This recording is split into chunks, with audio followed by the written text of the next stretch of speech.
ನಿಮಗೇನಾದರೂ ಇನ್ಸ್ಟೆಂಟಾಗಿ sweet craving ಆಗ್ತಾ ಇದೆಯಾ? ಆದರೆ ಹೊರಗಡೆ ಹೋಗೋ ಚಾನ್ಸ್ ಇಲ್ವಾ? ನಾನಿಲ್ಲಿ ಬ್ರೌನ್ ಶುಗರ್ ತೊಗೊಂಡಿದ್ದೀನಿ. ಈ ವೈಟ್ ಶುಗರ್ ಆದರೂ ತೊಗೊಬೋದು. ಈಗ ನಾವು ಫಸ್ಟು ಕಡಲೆನ ಗ್ರೈಂಡ್ ಮಾಡ್ಕೊಳ್ಳೋಣ. ಅದಕ್ಕೋಸ್ಕರ ನಾನು ಏಲಕ್ಕಿ ಕುಟ್ಕೊಂಡಿದ್ದೆ. ಇನ್ಸ್ಟೆಂಟಾಗಿ ಯಾರಾದರೂ ಗೆಸ್ಟ್ ಬಂದರು, ಸಡನ್ನಾಗಿ ಏನಾದರೂ ಸ್ವೀಟ್ ಮಾಡಬೇಕು ಅಂತ ಅನಿಸಿದಾಗ ಇದನ್ನ ಒಂದು 10 ಮಿನಿಟ್ಸಲ್ಲಿ ಮಾಡ್ಬೋದು.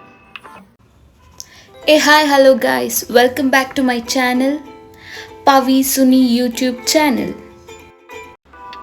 ಎಲ್ರಿಗೂ ನಮಸ್ಕಾರ. ಇವತ್ತು ನಾನು ಕ್ವಿಕ್ಕಾಗಿ ಒಂದು ಸ್ವೀಟ್ ರೆಸಿಪಿ ಹೇಳ್ಕೊಡ್ತಾ ಇದ್ದೀನಿ. ಅದೇ ಬೇಸನ್ ಲಾಡು. ಬಾಯಲ್ಲಿ ಇಟ್ಟ ತಕ್ಷಣ ಕರಗೋಗುತ್ತೆ. ನಿಮಗೇನಾದರೂ ಇನ್ಸ್ಟೆಂಟಾಗಿ ಸ್ವೀಟ್ ಕ್ರೇವಿಂಗ್ ಆಗ್ತಾ ಇದೆಯಾ? ಆದರೆ ಹೊರಗಡೆ ಹೋಗೋ ಚಾನ್ಸ್ ಇಲ್ವಾ? ಸೊ ನಾನು ನಿಮಗೊಂದು ಈಸಿಯಾಗಿ ಬಿಗಿನರ್ ಕೂಡ ಕ್ವಿಕ್ಕಾಗಿ ಮಾಡೋವಂಥ ಸ್ವೀಟ್ ರೆಸಿಪಿನ ಹೇಳ್ಕೊಡ್ತೀನಿ ಬನ್ನಿ. ಇದಕ್ಕೆ ಬೇಕಾಗಿರೋದು ಬರೀ 4 ಇಂಗ್ರೀಡಿಯೆಂಟ್ಸು. ಒಂದು ಸ್ವಲ್ಪ ಕಡಲೆ, ಇದು ಶುಗರ್, ನಾನಿಲ್ಲಿ ಬ್ರೌನ್ ಶುಗರ್ ತೊಗೊಂಡಿದ್ದೀನಿ. ಈ ವೈಟ್ ಶುಗರ್ ಆದರೂ ತೊಗೊಬೋದು. ಮತ್ತು ಫ್ಲೇವರ್ಗೋಸ್ಕರ ಏಲಕ್ಕಿ ತೊಗೊಂಡಿದ್ದೀನಿ, ಮತ್ತು ಸ್ವಲ್ಪ ತುಪ್ಪ. ಬನ್ನಿ ಈಗ ನಾವು ಫಸ್ಟು ಕಡಲೆನ ಗ್ರೈಂಡ್ ಮಾಡ್ಕೊಳ್ಳೋಣ. ಬೇಕು ಸ್ಟವ್ ಹಚ್ಚಿ ಪ್ಯಾನ್ ಸ್ವಲ್ಪ ಬಿಸಿ ಆಗಲಿ. ಬಿಸಿ ಆದಮೇಲೆ ನಾವು ತೊಗೊಂಡಿರ್ತೀವಲ್ಲ ತುಪ್ಪ, ಅವಾಗಲೇ ತೊಗೊಂಡಿದ್ವಲ್ಲ ತುಪ್ಪ, ಅದನ್ನು ಹಾಕೋಣ.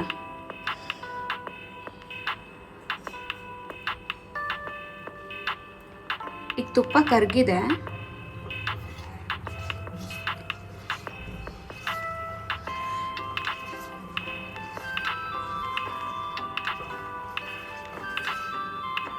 ಈಗ ಇದಕ್ಕೆ ನಾವು ಆವಾಗಲೇ ಪೌಡರ್ ಮಾಡ್ಕೊಂಡಿದ್ವಲ್ಲ ಕಡಲೆ, ಅದನ್ನು ಹಾಕೋಣ.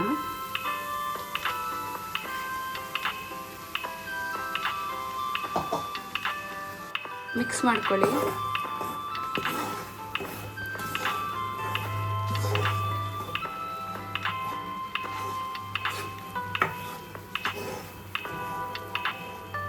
ತುಪ್ಪ ನೋಡಿಕೊಂಡು ಮತ್ತೆ ಮತ್ತೆ ಹಾಕೊತಾ ಇರಿ ಸ್ವಲ್ಪ.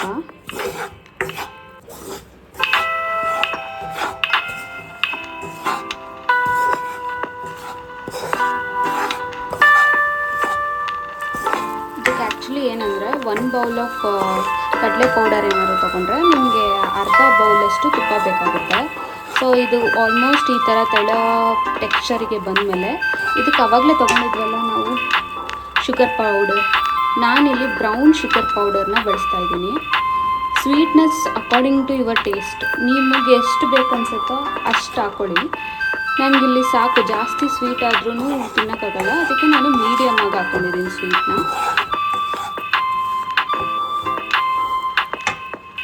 ಮತ್ತು ಇದಕ್ಕೆ ಫ್ಲೇವರ್ಗೋಸ್ಕರ ನಾನು ಏಲಕ್ಕಿ ಕುಟ್ಕೊಂಡಿದ್ದೆ, ಅದನ್ನು ಹಾಕೊಳ್ಳೋಣ.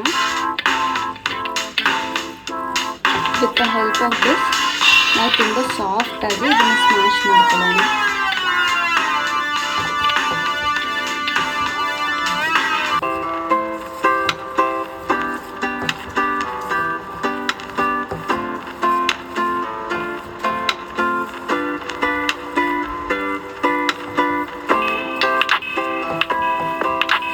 It is almost ready.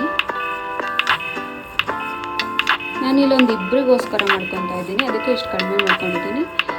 ಇನ್ಸ್ಟೆಂಟಾಗಿ ಯಾರಾದರೂ ಗೆಸ್ಟ್ ಬಂದರು, ಸಡನ್ನಾಗಿ ಏನಾದರೂ ಸ್ವೀಟ್ ಮಾಡಬೇಕು ಅಂತ ಅನಿಸ್ದಾಗ ಇದನ್ನೊಂದು 10 ಮಿನಿಟ್ಸಲ್ಲಿ ಮಾಡ್ಬೋದು.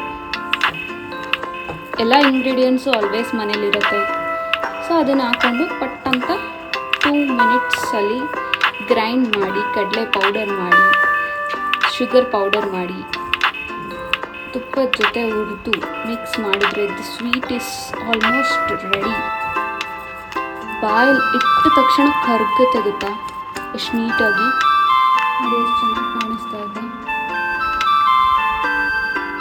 ಈ ಥರ ಇದನ್ನು ಡೆಕೋರೇಟ್ ಮಾಡ್ಕೊಂಡು ಸ್ವಲ್ಪ ಆರಕ್ಕೆ ಬಿಟ್ಟು ನಿಮ್ಗೆ ಯಾವ ಶೇಪ್ ಬೇಕು, ಸ್ಕ್ವೇರ್ ಶೇಪ್ ಬೇಕಂದರೆ ಸ್ಕ್ವೇರ್ ಶೇಪಲ್ಲಿ ಕಟ್ ಮಾಡ್ಕೊಳ್ಬೋದು.